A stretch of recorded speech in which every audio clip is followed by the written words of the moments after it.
नमस्कार दोस्तों, बिहार पुलिस अवर सेवा आयोग की ओर से यानी कि Bihar police subordinate service commission की ओर से बीपीएसएससी की ओर से यहाँ पे एक और नई दरोगा भर्ती निकाल दी गई है। देख पा रहे होंगे, एक तो विजिलेंस डिपार्टमेंट में है और एक्साइज डिपार्टमेंट में है, तो दोनों डिपार्टमेंट का वैकेंसी जो है एक साथ जारी किया गया है। इसके पहले गृह विभाग की भी वैकेंसी आई हुई थी जो कि 1275 पदों पे निकाली गई है। आप देख पा रहे होंगे 1275 वाला तो ये अलग था ही, लेकिन अब जो है एक्साइज डिपार्टमेंट में भी आ चुका है। तो चलिए हम लोग 1275 वाला तो देख चुके हैं पहले से ही। अब हम लोग जो देखने वाले हैं जो नई वैकेंसी जारी की गई है विजिलेंस डिपार्टमेंट और एक्साइज डिपार्टमेंट का, तो इसकी पूरी डिटेल हम लोग देखने वाले हैं। देखिए नोटिस मैंने यहाँ पे डाउनलोड भी कर लिया है, तो इसको आप लोग यहाँ से डाउनलोड भी कर सकते हैं। प्रोविजन डिपार्टमेंट को पे क्लिक करेंगे और देखिए 1/11/2023 को नोटिस जारी की गई है, इस पर क्लिक करके आप डाउनलोड कर सकते हैं। तो मैंने यहाँ पे डाउनलोड कर लिया है, देख पा रहे होंगे। तो इसमें देखिए दिखाया गया है कि मद्य निषेध उत्पाद एवं निबंधन विभाग बिहार सरकार में अवर निरीक्षक, मद्य निषेध सब इंस्पेक्टर, प्रोविजन डिपार्टमेंट के निगरानी विभाग एवं बिहार सरकार में पुलिस अवर निरीक्षक, पुलिस सब इंस्पेक्टर के रिक्त पदों पर संयुक्त प्रतियोगिता परीक्षा के आधार पर सीधी नियुक्ति हेतु विज्ञापन संख्या जारी किया गया है। 4/12/2023 तक ये लास्ट डेट है ऑनलाइन करने की। तो ये पैसा लूटने का एक और तरीका हो गया है, क्योंकि एक ही पोस्ट, एक ही टाइप का पोस्ट, एक ही कैटेगरी की पोस्ट को देखिए अलग अलग वैकेंसी करके निकाला जाता है। तो अब देखिए यहाँ पे देखिए जो विज्ञापन संख्या 3 जो निकाली गई है, इसमें देखिए लेवल 6 ये भी है, लेवल 6 ये भी है, और जो 1275 वाला था वो भी लेवल 6 का ही वैकेंसी था। तो देखिए दोनों को मर्ज कर देना चाहिए। जैसे बिहार एसएससी में भी वैकेंसी आई है 12,199, जो कि पहले कम था, उसे बढ़ाकर 12,199 पद जोड़ दिया गया। ठीक है, तो उसी प्रकार से इसको भी जोड़ देना चाहिए था, लेकिन ऐसा नहीं है, बार बार आपसे पैसा लिया जाएगा। अब आगे देखते हैं। तो इन पदों पर नियुक्ति हेतु संयुक्त प्रतियोगिता परीक्षा आयोजित की जाएगी। इसके लिए विज्ञापन संख्या 3/2023 यहाँ जारी किया जा रहा है। ऑनलाइन आवेदन पत्र भरने की प्रक्रिया दिनांक 4/11/2023 से प्रारंभ होगी। ठीक है, तो ये 4 नवंबर से आप ऑनलाइन आवेदन कर पाएंगे। इसकी योग्यता वगैरह क्या है ये सब हम लोग देख लेते हैं पूरी डिटेल के साथ। तो बने रहिएगा अंत तक, और चैनल को अभी तक आपने सब्सक्राइब नहीं किया है तो चैनल को जल्दी से सब्सक्राइब कर लीजिएगा। यहाँ पे कोई भी भारतीय नागरिक, पुरुष महिला दोनों आवेदन कर सकते हैं। और शैक्षणिक योग्यता जो है आपका 1/8/2023 तक पूरी हो जानी चाहिए। देखिए किसी मान्यता प्राप्त विश्वविद्यालय से स्नातक यानी कि ग्रेजुएशन की डिग्री आपके पास होनी चाहिए 1/8/2023 तक। आगे देखेंगे तो उम्र जो है आपकी 1/8/2023 को कम से कम यहाँ पे बताया गया है। देख पा रहे होंगे कि अभ्यर्थियों की उम्र दिनांक 1/8/2023 को मैट्रिक अथवा समकक्ष प्रमाण पत्र के अनुसार, यानी मैट्रिक का सर्टिफिकेट के अनुसार आपकी उम्र जो है 1/8/2023 को कम से कम 20 साल होनी चाहिए। और वहीं अगर आप जनरल कैटेगरी के पुरुष अभ्यर्थी हैं तो 37 वर्ष होना चाहिए। वहीं महिलाओं के लिए 20 वर्ष कम से कम होनी चाहिए, और अधिकतम जो है सामान्य महिला के लिए, जनरल कैटेगरी की महिला के लिए 40 साल होनी चाहिए। उसी प्रकार से देखेंगे बीसी ईबीसी के पुरुष एवं महिलाओं के लिए 20 से 40 साल तक उम्र दी गई है। देख पा रहे होंगे 20 से 40 साल तक उम्र दी गई है। और वहीं एससी एसटी के कैटेगरी के पुरुष एवं महिलाओं के लिए 20 से लेकर 42 साल तक उम्र दिया गया है। ठीक है, आगे देखेंगे तो यहाँ पे आप देख पा रहे होंगे अभ्यर्थियों की शारीरिक मापदंड जो पहले था वही है, इसमें कोई बदलाव नहीं है। यानी जनरल कैटेगरी एवं पिछड़ा वर्ग के पुरुषों के लिए 165 सेंटीमीटर हाइट होनी चाहिए।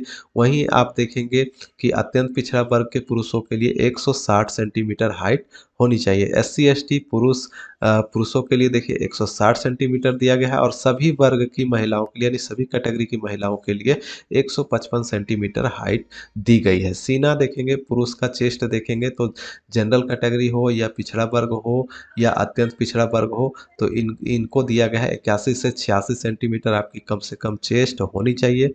और फुलाने के बीच जो है आपका 5 सेंटीमीटर का अंतर होना चाहिए। उसी प्रकार से एससी एसटी की देखेंगे तो 79 से 84 सेंटीमीटर आपकी चेस्ट होनी चाहिए। महिलाओं के लिए ये माप नहीं होगी। वजन देखिए सिर्फ वजन महिलाओं के लिए रखा गया है, तो सभी वर्गों की महिलाओं की न्यूनतम वजन जो है कम से कम वजन 48 किलो होना चाहिए, उससे कम नहीं होना चाहिए। ठीक है, आगे देखते हैं तो नियुक्ति की प्रक्रिया जो है लिखित प्रतियोगिता परीक्षा के आधार पे होगी। प्रथम चरण प्रारंभिक परीक्षा जो कि 200 अंकों की होगी। एक पत्र होगा जिसमें 100 क्वेश्चन आपसे पूछे जाएंगे और 2 घंटे का समय दिया जाएगा। इसमें 30% अंक लाना अनिवार्य होगा। उसके बाद आपका मुख्य परीक्षा भी लिया जाएगा, ठीक है। तो मुख्य परीक्षा देखिए द्वितीय चरण में देखिए मुख्य परीक्षा में दिया गया है कि प्रारंभिक परीक्षा में सफल अभ्यर्थियों को मुख्य परीक्षा में सम्मिलित किया जाएगा और दो इसमें मुख्य परीक्षा में 2 पत्र होंगे।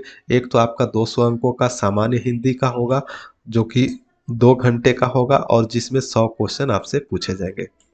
इसमें भी 30% अंक लाना अनिवार्य है और ये मेधा अंक में जोड़ा नहीं जाएगा, यहाँ पे बता दिया गया, ठीक है। सामान्य हिंदी का पत्र जो है ये मेरिट लिस्ट में नहीं जोड़ा जाएगा।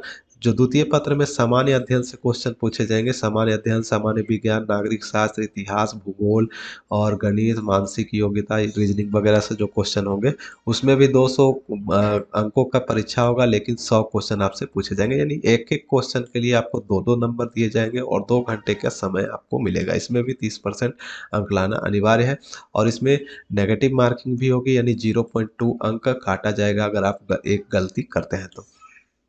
आगे देखते हैं तो मुख्य परीक्षा में 6 गुना अभ्यर्थियों को पास किया जाएगा और उसके बाद शारीरिक दक्षता परीक्षा भी ली जाएगी, जिसमें आप देखेंगे तृतीय चरण हो जाता है ये।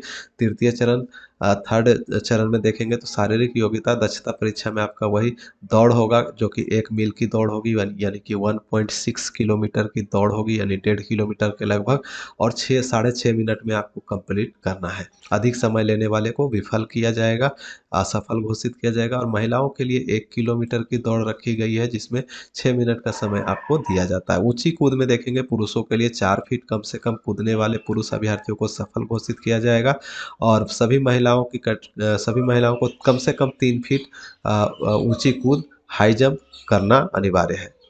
और वहीं लॉन्ग जंप में देखेंगे तो पुरुषों के लिए 12 फीट रखा गया है, कम से कम 12 फीट आपको पार करना है लॉन्ग जंप, और महिलाओं के लिए 9 फीट रखा गया है। 3-3 चांस आपको मिलेंगे इसमें, ठीक है। फिर आपका गोला फेंक है पुरुषों के लिए 16 पाउंड का गोला जो कि लगभग 7.5 केजी का हो जाता है।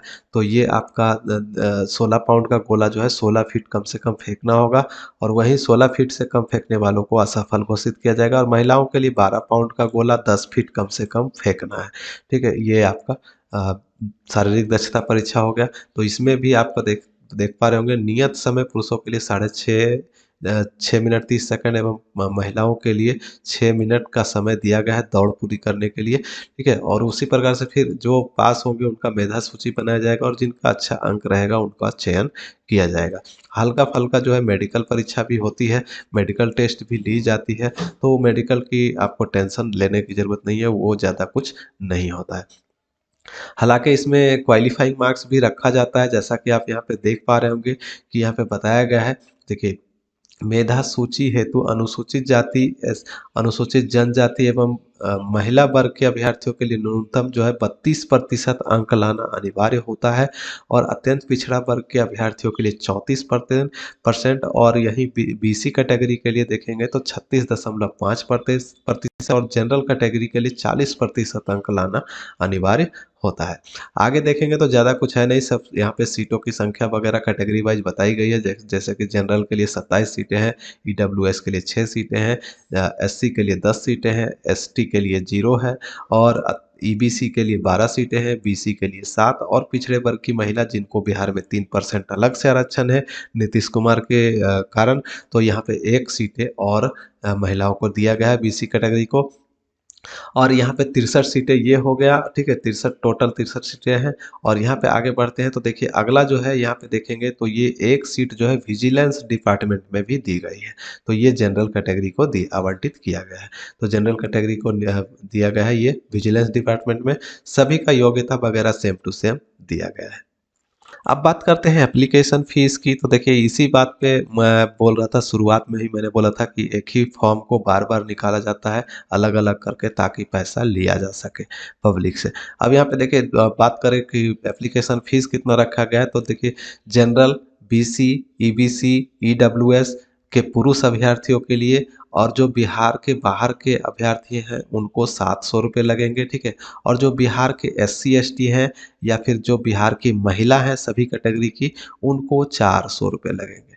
तो ये एप्लीकेशन फ़ीस रखा गया है जो कि नेट बैंकिंग ऑनलाइन माध्यम से डेबिट कार्ड, क्रेडिट कार्ड, रुपए कार्ड जो भी आपके पास है उससे आप अपना पेमेंट जमा कर सकते हैं। 4 तारीख से ऑनलाइन आवेदन शुरू हो रही है और ये आपका जैसे ही आवेदन शुरू होगा तो आप रोजगारबिहार.com पे आपको लिंक वगैरह भी और पूरी डिटेल के साथ आपको लिंक वगैरह भी मिल जाएगी और पूरी जानकारी भी आपको रोजगारबिहार.com पे मिल जाएगा, तो आकर चेक कर सकते हैं।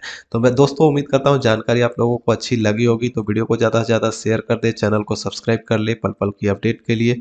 मैं मिलूंगा नेक्स्ट वीडियो में नेक्स्ट अपडेट के साथ, तब तक के लिए बाय, जय हिंद।